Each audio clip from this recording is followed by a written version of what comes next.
एक बार केनिया के सुप्रसिद्ध धावक अबेल मुताई ओलंपिक प्रतियोगिता में अंतिम राउंड में दौड़ते वक्त अंतिम लाइन से 1 मीटर ही दूर थे और उनके सभी प्रतिस्पर्धी पीछे थे।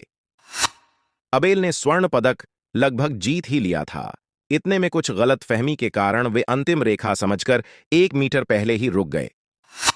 उनके पीछे आने वाले स्पेन के इवान फर्नांडिस के ध्यान में आया कि अंतिम रेखा समझ नहीं आने की वजह से वह पहले ही रुक गए। उसने चिल्लाकर अबेल को आगे जाने के लिए कहा, लेकिन स्पेनिश नहीं समझने की वजह से वह नहीं हिला। आखिर में इवान ने उसे ढकेलकर अंतिम रेखा तक पहुंचा दिया। इस कारण अबेल का प्रथम तथा इवान का दूसरा स्थान आया। पत्रकारों ने इवान से पूछा, तुमने ऐसा क्यों किया? मौका मिलने के बावजूद तुमने प्रथम क्रमांक क्यों गंवाया? इवान ने कहा, मेरा सपना है कि हम एक दिन ऐसी मानव जाति बनाएंगे जो एक दूसरे को मदद करेगी, न कि उसकी भूल से फायदा उठाएगी, और मैंने प्रथम स्थान नहीं गंवाया। पत्रकार ने फिर कहा, लेकिन तुमने केनियन प्रतिस्पर्धी को धकेल कर आगे लाया। इस पर इवान ने कहा, वह प्रथम था ही, यह प्रतियोगिता उसी की थी।